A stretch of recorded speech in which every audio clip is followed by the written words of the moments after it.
नमस्कार दोस्तों, मैं अजय गुप्ता फिर से हाजिर हूँ आपके सामने नुक्कड़ पर लगाने जमघट कहानियों के एक और कहानी लेकर हाजिर हैं हम आपके सामने फिर से। आज की हमारी कहानी है लिखी हुई श्री समीर लाल समीर जी की। समीर जी टोरंटो कनाडा के एक जाने माने कथाकार, व्यंगकार और साहित्यकार हैं।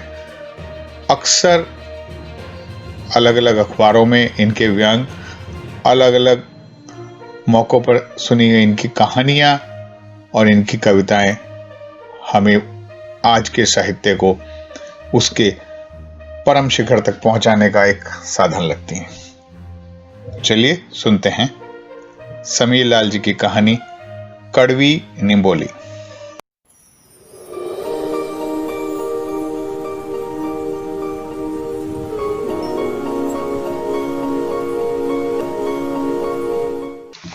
नमस्कार दोस्तों, हम हाजिर हैं फिर से आपके सामने एक बार लेकर नई कहानी हमारे नुक्कड़ पर जमघट कहानियों का में। आज की कहानी समीर लाल समीर जी की कहानी कड़वी निंबोली। मां की धुंधली सी तस्वीर उसके मानस पटल पर अंकित है। साफ साफ तो नहीं, याद उसको साफ साफ तो नहीं है। जब मां गुजरी तब वो बहुत छोटा था। रात मां के बाजू में दुबक के सोया था। उसे अंधेरे से डर लगता था तो मां से चिपक कर सो रहा था। कोई डर पास ना आता। सुबह उठा तो रोज की तरह मां बाजू में नहीं थी। कमरे से बाहर निकल कर आया तो मां को सफेद चादर में लिपटा हुआ जमीन पर लेटा पाया। मोहल्ले की सारी स्त्रियां उनके इर्द गिर्द इकट्ठा होकर रो रही थीं। सबको रोता देख वो भी रोने लगा। उसे तो यह भी नहीं पता था कि मौत क्या होती है। वो तो बाद में रद्दो मौसी ने उसे बताया था। रद्दो मौसी, उसकी प्यारी मौसी, एक दिन बाद आई थी पास के गांव से। जब तक ना उससे किसी ने खाना पूछा ना ही दूध। जब जब उसे भूख लगती वो मां को याद करता। मां को कंधे पर उठाकर बाबूजी और मोहल्ले वाले ले गए थे। पड़ोस की बिमला चाची कह रही थी कि अब वो भगवान के पास गई और कभी नहीं आएंगी, मगर उसे उनकी बात पर यकीन नहीं आ रहा था।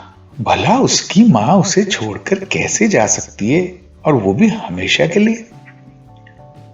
शाम को बाबूजी वहीं बैठक में बैठे रहे और लोग आते जाते रहे उनसे मिलने। कुछ रिश्तेदार भी आ गए थे। किसी को भी उसका ध्यान नहीं था। सब बाबूजी से मिलते और उसके सर पर हाथ फिराकर चले जाते।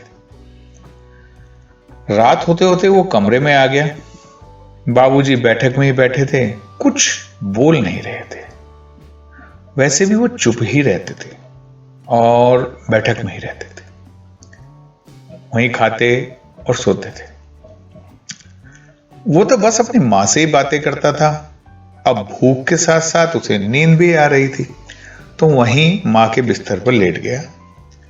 उसे पूरा यकीन था कि मां मौसी के यहां गई होगी, रात गए आ जाएगी, तब वो उससे आकर खाना खाने को कहेगी और वो रूठ कर मना कर देगा। जब बहुत दुलारेगी और अपने हाथ से पुचकार कर खिलाएगी तब खा लेगा। यही सोचते सोचते आंखों में आंसू लिए कब आंख लग गई पता नहीं चला। सुबह सुबह जब रद्दो मौसी ने प्यार से उसके सर पर हाथ फेरा तो उसकी नींद खुली। उसे ऐसा लगा कि जैसे मां वापस आ गए। उसे मौसी के आंचल से मां की खुशबू आती। मां ने उसे बहुत पुचकारा, नहलाया और अपने हाथ से खाना खिलाया। बाबूजी तो आज भी दिन भर बैठक वाले कमरे में ही बैठे थे। सब मिलने जुलने वाले दिन भर आते रहे। आज वो मौसी के साथ मां के बिस्तर पर सो गया। मां उसके सर पर मां की तरह हाथ फिराती रही, क्योंकि वो मौसी को मां समझ रहा था। मां की खुशबू आ रही थी उसके पास से। उसने मौसी से मां के बारे में पूछा। मौसी ने उसे बताया कि मौत क्या होती है और यह भी कि अब मां मर चुकी है और कभी वापस नहीं आएगी। पता नहीं क्यों अपनी सबसे प्यारी मौसी से यह सुनकर उसका मन बैठ गया। आज मौसी उसे अच्छी नहीं लग रही थी। और उसके पास से आती माँ की खुशबू भी न जाने कहाँ खो गई। वो करवट बदलकर नम आंख लिए सो गए। सब क्रियाक्रम हो जाने के बाद मौसी उसे अपने साथ ले जाना चाहती थी। बाबूजी ने भी हाँ भर दी, मगर वो रो रो कर जाने को तैयार ही नहीं हुआ। बाबूजी ने डांटा भी, मगर वो नहीं गया। रद्दो मौसी आखिरकार लौट गई। बाबूजी सुबह से काम पर निकल जाते और घर पर रह जाता वो और सुबह से आई छुट्टन की माई। वही अब खाना बनाती, उसे नहलाती, खाना खिलाती, देर रात वापस घर चली जाती। पास में ही रहती थी। अक्सर छुट्टन भी साथ आ जाता और वो दिन भर छुट्टन के साथ खेलता। समय निकलता गया। बाबूजी शाम से ही पीने लगते। अब वो सोचता है तो लगता है कि शायद इस तरह मां के न रहने का दुख भुलाते होंगे। फिर नई अम्मा आ गई, मगर बाबूजी का दुख कम नहीं हुआ और उनका शाम से ही पीना जारी रहा। दर्द तो नई अम्मा के आने से उसका भी कम नहीं हुआ, बल्कि कुछ बढ़ ही गया था। छुट्टन की माई का आना भी बंद करा दिया गया, सो छुट्टन का आना भी बंद हो गया। अब वो खुद से नहाना और खाना निकाल कर खाना भी सीख गया था। मोहल्ले के और बच्चों को अपनी माँ से दुलरवाते देख तो माँ की याद में उसकी भी आंखें भर आती। वो अपने ही अहाते में लगे नीम के पेड़ के नीचे आकर बैठा माँ को याद करता। कोई कौवा नीम पे बैठा निबोली गिरा देता, बिल्कुल कड़वी निबोली उसे उसकी बदकिस्मती का एहसास कराती निबोली। दर्जा 12 के बाद उसे आगे पढ़ने शहर भेज दिया गया। उसे बिल्कुल बुरा नहीं लगा। वहां भी अकेला ही तो था और यहां भी। वो छुट्टियों में भी गांव न जाता। पढ़ाई खत्म करके वहीं शहर के अखबार में नौकरी पर लग गया। एक रात खबर आई कि बाबूजी की तबीयत खराब है, तुरंत चले आओ। जब वो पहुंचा तो बाबूजी अंतिम सांसें गिन रहे थे। शायद उसी का इंतजार कर रहे थे। उसे देखकर उनकी आंखों से 2 बूंद आंसू गिर पड़े। हमेशा की तरह आज भी बोले कुछ नहीं, बस तकिए के नीचे से एक लिफाफा निकाल कर दिया और इस दुनिया से विदा हो गए। दाह संस्कार करके घर लौटा तो वहीं नीम के नीचे आ बैठा और लिफाफा खोलकर देखने लगा। उसमें एक फोटो थी, माँ की शादी के पहले की। पिताजी ने एक कागज पर लिख दिया था कि माँ की बस यही एक फोटो उनके पास थी। किसी मेले में खींची गई, नाना नानी और माँ बिल्कुल मौसी की तरह, शादी के पहले वाली मौसी। उसे अपनी स्मृति वाली माँ की धुंधली सी तस्वीर याद आई, बिल्कुल इस तस्वीर से जुदा। न जाने क्या सोचकर उसने वो तस्वीर फाड़ दी।